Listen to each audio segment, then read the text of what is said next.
తెలుగు రాష్ట్రాల్లో బీజేపీ అధ్యక్ష ఎన్నిక అంశం క్లైమాక్స్కు చేరింది. ఇవాళ మధ్యాహ్నం 2 గంటల నుంచి సాయంత్రం 4 గంటల వరకు నామినేషన్లు స్వీకరిస్తారు. అనంతరం సాయంత్రం 4 గంటల నుంచి 5 గంటల వరకు నామినేషన్ల ఉపసంహరణ ప్రక్రియ ఉంటుంది. రేపు హైకమాండ్ 2 రాష్ట్రాలకు బీజేపీ అధ్యక్షులను ప్రకటించనుంది.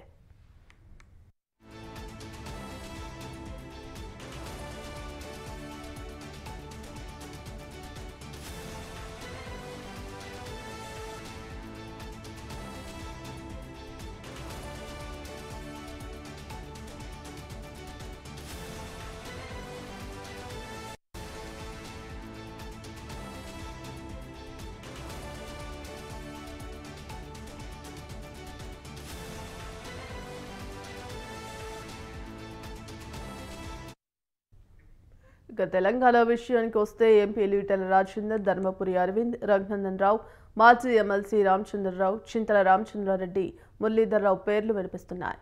మహిళలను పార్టీ అధ్యక్షురాలుగా ఎంపిక చేయాలనుకుంటే మహబూబ్ నగర్ లోక్సభ సభ్యురాలు డీకే అరుణకు ఆ అవకాశం దక్కే అవకాశం ఉంది.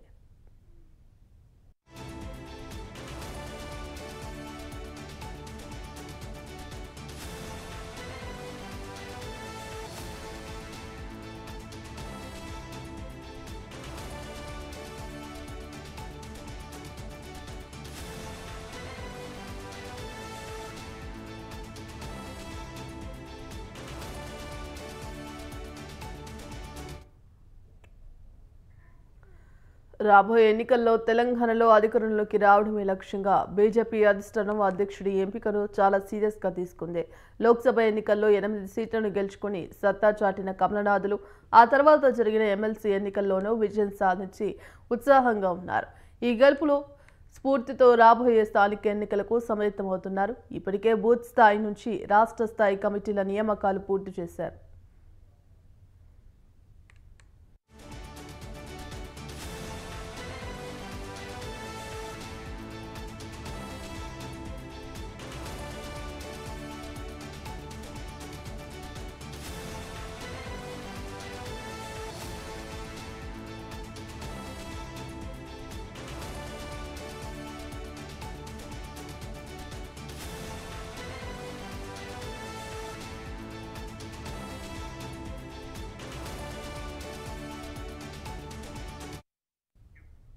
ఇక ఏపీ విషయానికి వస్తే అధ్యక్ష రేసులో సుజనా చౌదరి, సీఎం రమేష్, జీవీఎల్ నరసింహారావు, మాధవ్ విశ్వనాథ్ రాజు, సన్యాసి రాజు పేర్లు ప్రముఖంగా వినబడుతున్నాయి.